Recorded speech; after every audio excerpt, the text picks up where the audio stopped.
Yo, what's going on guys? Cultimush back at it with another video, a $400 gaming PC build. It's been close to a month since my last PC build, so I thought, hey, let's get back in here and do one. I didn't want to do something higher end because we do have the impending release of the GTX 1070 and the release of the RX 480, so let's just wait for those GPUs to come out before we talk about more higher end PCs. But I got for you guys a $400 configuration here. This is going to be a really solid build if you're looking to play lower end games like League of Legends, Overwatch, World of Warcraft at the highest settings and highest frame rates. And if you do want to dabble in some higher end games, play them at 1080p medium to high settings. Obviously you won't be maxing out the most recent games, but you'll be playing them at pretty respectable settings and pretty respectable frame rates. So without further ado, let's get right into this with the CPU. For the CPU of this build, I went the AMD route with the AMD FX 6300 3.5 GHz 6-core processor. Now this CPU has been out for a very long time. I remember recommending this CPU back in like 2012.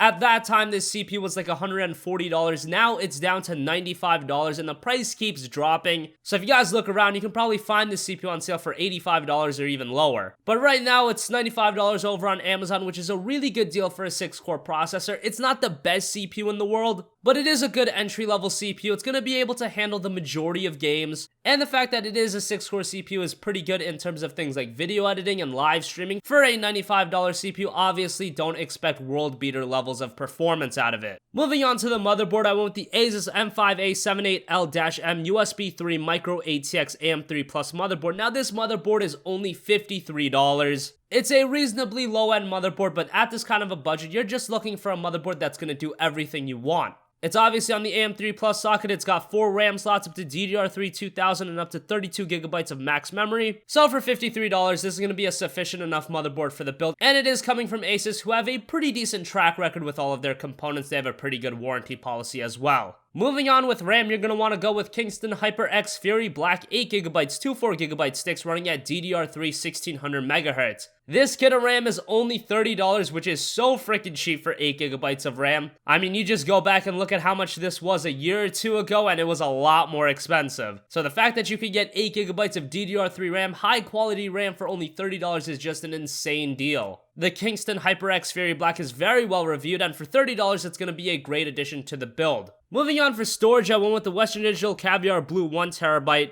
This is a $47 mechanical hard drive. Obviously, no SSD in this build and a $400 budget. Yeah, I know SSD prices are going down, but it still doesn't make any sense to include one. You're going to need the mass storage that the Caviar Blue offers. Especially, even though this is a lower end build, you're probably going to end up going on Steam. You're going to be buying a lot of games during the Steam sale, and an SSD isn't going to let you download all of those games at once. And then obviously, with newer games today, the file sizes for those games are just getting bigger and bigger. You're talking about games being 50, 60 gigabytes, sometimes even more. So the Caviar Blue is just going to be a better overall option, and right now it's only $47. It's been that price for a while now, but it is pretty good for that price. Moving on to the video card, I went with the MSI GeForce GTX 950 2GB video card. Over on Newegg, you can pick this up for only $116, but the promo code on this GPU expires today. As of recording this video, June 8th, so if you want this GTX 950, this is a killer deal. Even if you don't end up building this PC exactly, but you want a GTX 950, go ahead and pick this up, because $116 for a 950 is a bargain. I've uploaded many benchmarks of the 950 on this channel. I've uploaded a couple reviews of it as well. So if you guys want more insight and the kind of performance you'll be getting with this GPU, make sure to check those videos out. The concise version of it is that it's a fairly good 1080p video card. It can run even the newest games. I was getting like 40 to 45 frames per second on Fallout 4 at high settings, which is very good. I mean, that's much better than what you get on a console, and the game looks better than what it runs like on a console. And considering how cheap this GPU is, to get that kind of performance is pretty good. It's not going to be maxing out games at 1080p and 60 frames per second, but if you're spending less than $120 on a video card, you're probably not expecting that anyway. Moving on to the power supply, I went with the EVGA 500W 80 plus bronze certified PSU. This is a $43 power supply. You're not looking for anything crazy here. This build is not going to use a lot of power at all, and a 500W power supply is going to be more than enough. And finally, for the case, I went with the NZXT Source 210 Black black ATX mid-tower case. This case comes in black or white, so just pick the color of your preference. The black one is available right now for only $37, which is a good price for what is a relatively bare bones case. Yes, in terms of aesthetics, it's not the most appealing thing in the world, but in a $400 build, especially with the case, you just want something that's gonna get the job done. In my opinion, in super budget end builds, the case should be one of the last things you're worrying about. And it's not like the Source 210 is bad at all. For $37, you're getting a pretty decent case that's gonna get the job done, and as I said, in a $400 build, that's what you want. So that's gonna wrap up this video, guys. This is a great budget level PC if you just want to get into PC gaming, if you want to play some lower end games, if you don't really care about maxing out all the details and you want to play games like Overwatch, Counter-Strike, World of Warcraft, games like that, this PC is gonna be great for. And if you do want to dabble in some of the higher end games, you can do that as well. The performance isn't going to be that much ahead of consoles, so keep that in mind. But obviously, when you come into PC gaming, you're going to be reaping a lot of other benefits, such as great game deals, emulators, and all that other kind of stuff that I've covered in previous videos. So as always, guys, thanks for watching. If you have a request for a future video, leave it in the comments section down below, and I will catch you guys in the next one. Peace out.